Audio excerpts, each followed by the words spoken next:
Hi, welcome to my first impressions of the Surface Pro 3. So the Surface Pro 3 comes in a variety of different configurations, ranging from the i3 version with 64GB internal memory, right up to the Core i7 version with up to 512GB of memory. Now, I'm not made of money, so I've got the Core i5 version with 128GB of memory and 4GB of RAM. So, inside the box, your main things are the Surface Pro itself, my messily tangled up power connector, which has been improved over the previous models. A lot of people complained in past models that this was rather difficult to get connected up, but in this one it's reversible. You can use it in either orientation and it just clips straight in, magnetically held in place there. You can use it in either that orientation or that one, depending on how you got things configured. The main accessory that you get in the box with the Surface Pro 3 is the stylus. This is a very nifty piece of equipment. It is an active stylus, so it has a battery in here. 3 buttons, button on the top, 2 on the side. The button on the top, when you press it, it launches OneNote on the tablet itself. So, the pen functions very well. It has proximity detection, so I don't know if you can see on here, but when you hover the pen over the screen, there is a small little dot that appears on there.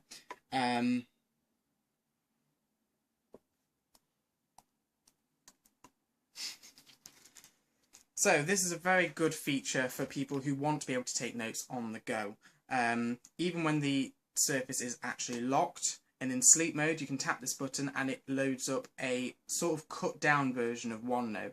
You can't access any of the extra features, but you can take notes on the fly, and then when you've unlocked the device you'll be able to save them and go into the more advanced features. It's also got another program that comes with the tablet itself, which is Fresh Paint. You can go on here and you can, well, I'm not an artist, I'm not going to pretend to be an artist, but you know, you can go in and you can do some colouring in between the lines with lots of different paintbrush styles and strokes. So if artsy stuff is your thing, there's definitely that supported for you. Onto the tablet itself. Right, the kickstand is definitely the big selling feature on here. In the past, it could only go in 1 or 2 different fixed positions. This one can actually go through a range of different angles, exactly suited to how you want to use it. And it's very sturdy. There's a little bit of wobble when you've got it at the lower end and you're pressing at the top, but that's just pretty much to be expected. Under normal usage, you shouldn't have any problems. And then when you kick the kickstand back, it sits flush to the rest of the design, and you can use it very much like you would any other tablet. So, honing in on Microsoft's marketing of this being a tablet that can really replace a laptop. As you can no doubt tell, I've not got the type cover that goes with this, and instead I've been making do with a Bluetooth mouse and keyboard. And my experience with these has not been the smoothest. The Bluetooth connection sometimes drops, particularly when you press caps lock on the keyboard.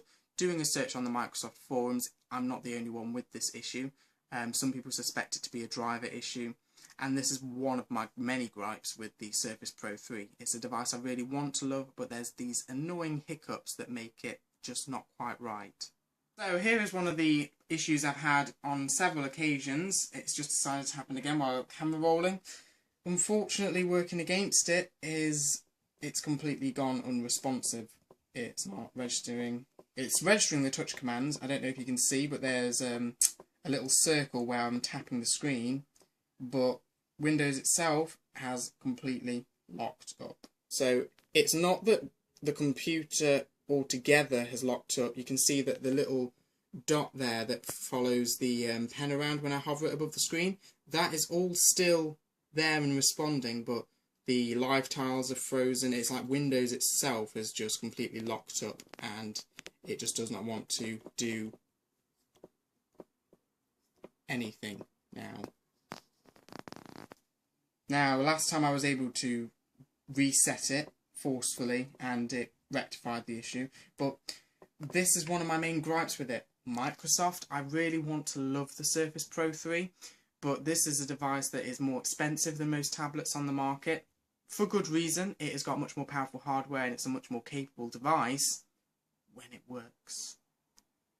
The key selling features of the Surface Pro 3 and all of the Surface Pro line is that it runs full version of Windows 8 or 8.1. This means that it can run all of your desktop applications, including things like Microsoft Office, Adobe Photoshop, video editing applications, and so on and so forth. The drawback is this is a tablet that's trying to be a full computer system, and it's very difficult to pack that much power in such a small package. Now, in my time using the device, I've experienced aggressive CPU throttling. So you get an i5 processor in my particular configuration, which is clocked in at a base speed of 1.9 GHz and can turbo up to 2.5. Now, when it does that, the back of the device gets very warm to the touch. You can also hear the fan spinning up to keep up with that demand, and eventually, if you keep an eye on Task Manager or another CPU monitoring application, you'll notice that your turbo speeds quickly get dialed back to stock, and sometimes, quite often actually, go below its base speed. I've actually run this under a video converting application, and it cycled between its full turbo speed of 2.5 right down to running at 1.6 or 1.5 GHz. That is a major drawback when you're trying to do something that is intensive, and it's definitely how they're trying to market the device as something that you can be productive on. So it's unfortunate that the throttling is that aggressive, and this is just on the i5 model. The i7 model, I know for a fact from reading other people's experiences, kicks out even more heat and throttles even more aggressively. Now I just want to touch on some of the pros and cons of having Windows 8.1 as the operating system of a tablet style device. Now, Microsoft admittedly are marketing this as more of a laptop replacement, competing it more with something like the MacBook Air, but I think it's well worth noting that if you want to use this as a tablet, there are some significant drawbacks when you have Windows 8 as your primary operating system. Now, the key one for me is I like to listen to music on my device, and of course to save battery I'd usually hit the power button, let it go into sleep, turn off the screen, and the music would keep playing. Not the case on this. While the processor it has does enable it to have, I think it's called suspended sleep or active sleep or something like that, which lets it synchronize emails and things in the background even when the screen is off and it's in sleep. It doesn't allow it to play music, so if you've got music playing on this, the screen has to stay on in most of the applications that I know of. I think I did read that the Xbox Music, Microsoft Music Store application does work where you can turn the screen off and the music will keep playing, but it's unfortunate that other programs, namely for me, the likes of Spotify or Windows Media Player, they all get fully terminated as soon as the device goes into sleep. It's not a major drawback for most people, but it's something that I think is well worth noting. I think I absolutely adore about having 8.1 as my main operating system. I believe this also works with the RT-based devices, but the screen size on this allows you to do a lot of multitasking. So I've opened up my email application here. I'm just going to go on and load up Twitter at the same time. There we go, so I'm multitasking there. Got my email application on this side, which I can fully interact with. Open up a different email. And flick through my Twitter feed at the same time. And the screen size on this particular device also allows you to do three-way multitasking. So let's take, for example, if I had Facebook open, I could pop this on this side and actually have 3 different applications open at the same time and vary the screen size I want to allocate to each one. Multitasking on this is absolutely brilliant, and I can't fault it in any way, shape or form. It's just a shame that there's the other gripes that really take away from the pros of this device, such as its excellent multitasking. Next, I just want to touch on the issue of battery. Now, I've only had this device for about a week, so I've not had that much hands-on experience with it, but through the battery cycles that I have put it through, I tend to get a battery life of anywhere from about 4 to 7.5 hours mixed use, and that is anything from internet browsing to watching web-based video on things like, say, Netflix or YouTube. And I've done a little bit of light gaming. I've got Steam installed on here and I've played a little bit of Civilization, I fully expect that to drain the battery much faster. They're not quite the numbers that Microsoft are promising, but they're closer than I was expecting. If I keep the screen brightness down and just do very light web browsing activities or working on Word documents with all the Wi-Fi settings off, your battery life tends to get much closer to 7 to 8 hours. The gripe I have with it is to do with the on-screen keyboard. Now, it's an intermittent issue, but it's very peculiar in that sometimes I shall go to a program, take for example Google Chrome, I'll go to the address bar, I want to type in what website or what Google search I want to do, and the keyboard either doesn't input the commands I'm pressing into the program I'm on, or it will act as if I'm holding down control at the same time. So for example, I want to type in something and I press T on the keyboard. Instead of typing T into that text box, it instead opens a new tab as if I pressed Control and T. Control is not being held down on the touchscreen keyboard, and I've not got my Bluetooth keyboard attached at the side. I just don't know where that glitch is coming from. It's something that I've experienced. It'd be interesting to know if anyone else has, but it's one thing that I thought was definitely worth noting. Now, going on to gaming, of course, with this being a full Windows 8.1 device, you can install, say, Steam on it, and any games that are able to run on an integrated graphics processor will do. So, for example, I've got Civilization 5 on here, which I'm just about to load up. Running any game is, to be expected, a very demanding task, and a little bit like the earlier example of the CPU throttling under high CPU loads, when it's under a high stress gaming load, I have noticed the occasional bit of throttling there as well. You experience that in game as lowered frame rates, stuttering in your gameplay, and depending on the type of game you're playing, it can be quite detrimental. But games such as Civilization, which are actually touch optimised, they work brilliantly on this device. It's a shame they drain the battery so much, but that is unavoidable in a device like this. As soon as you're doing something like gaming, you're going to lose battery no matter what device you're playing on. And that goes the same for a smartphone or a tablet such as the iPad. So here we are, we've got Civilization 5 loaded up on the system here. As you can see, it's running very smooth, nice smooth frame rates. There's this game and a good handful of others that will run perfectly fine on Intel's integrated hardware, but don't have too high expectations from it. This is integrated graphics we're talking about. It's got limited capabilities. Right then, so this device has two 5-megapixel cameras on it. They're fairly high quality, nice and clear as you can see there. Excellent for things like Skype.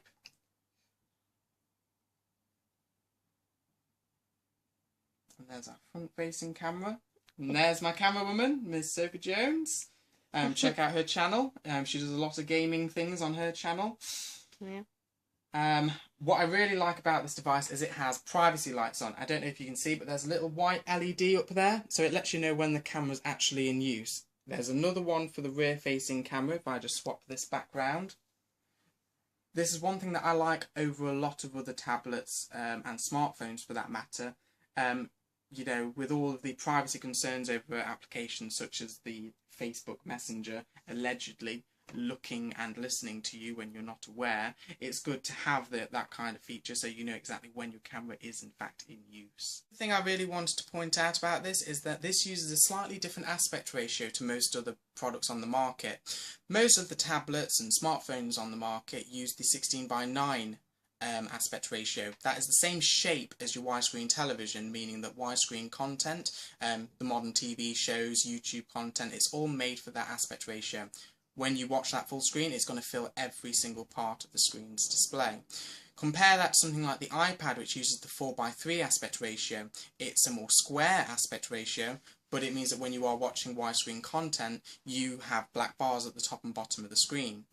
For the iPad, however, if you're watching older TV shows, let's take, for example, Buffy the Vampire Slayer, which was made for the good old big CRT TVs, which use that same aspect ratio, it will actually look full screen on an iPad. Now, the Surface Pro 3 takes a different approach. This has what I believe is a 3:2 aspect ratio. That's been marketed as the aspect ratio similar or the same as A4 paper, to my understanding. This does an interesting thing with video content. It means that all video content, virtually, that's out there is going to have black bars at the top or sides of the screen, but they're significantly smaller than they are on either of the other two aspect ratios that I mentioned. So, taking a YouTube video, for example. Hi, I'm Sophie and welcome to my channel.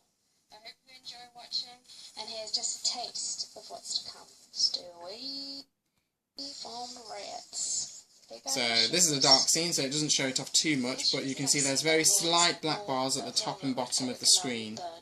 Now, when you're watching 4:3 content, these bars are at either side, but you get to use a lot more of the screen than you would on a lot of other devices with different shaped content. The real strength of this aspect ratio is when you're actually looking at web content and you flip the device into portrait mode. Unlike the previous Surface products, which had a 16:9 aspect ratio, this feels far less stretched and less claustrophobic. Right, just while we're mentioning the screen's aspect ratio, I also want to point out its resolution. It's a very high resolution display of 2160 by 1440, so that is more than 1080 full high definition. It gives it a very high pixels per inch, making it a very sharp display. While I'm on the topic of this device's multimedia capabilities, I do want to mention that its speakers are pretty phenomenal. It has stereo front-facing speakers that are quite stealthily tucked away in the upper sides of the display there, and when you turn it up, it's quite crystal clear.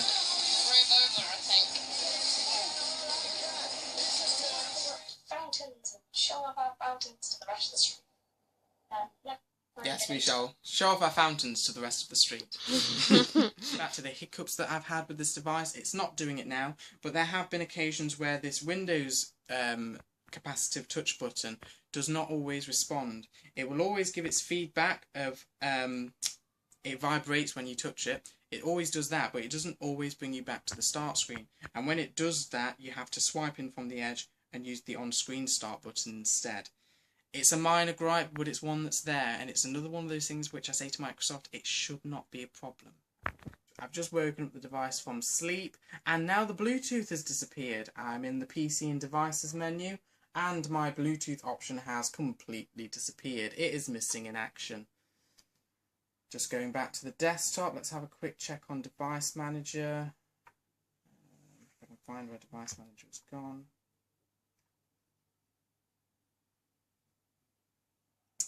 Here we are, Marvel Bluetooth radio adapter.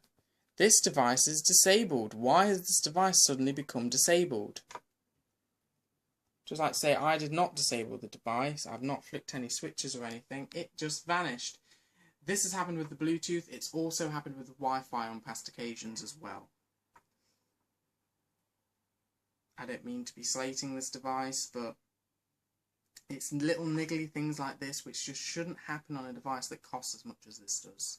So, in conclusion, my first impressions of the Surface Pro 3 are a little bit of a mixed bag. Physically, it's a brilliant product. It's well designed, it's well balanced in terms of its weight, it's got a good screen size, and, you know, everything you're looking for in terms of your multimedia consumption, good sound, good screen, it's all there. But in terms of the software, there's just one too many hiccups I've had with it that prevent me from recommending it for other people. Now, if you're the patient kind or you really want one of these devices, just be aware that anything you run into is likely to be updated by Microsoft down the line through firmware patches. Me, I'm not 100% sure I'm happy with that, considering the amount Microsoft is asking for up front for this device. In terms of the included accessories, considering they are advertising this as a tablet that can replace a laptop, it would have been really nice to get the type cover included in the package. It's unfortunate that it's not. It's a separate purchase of £109.99, which is not a cheap accessory by any stretch of the imagination. So to conclude, while I think this is a potentially strong device, at the moment, at its price point, I don't think most consumers will find it worth it. Thanks everyone for watching, like and subscribe, and I shall see you in the next video.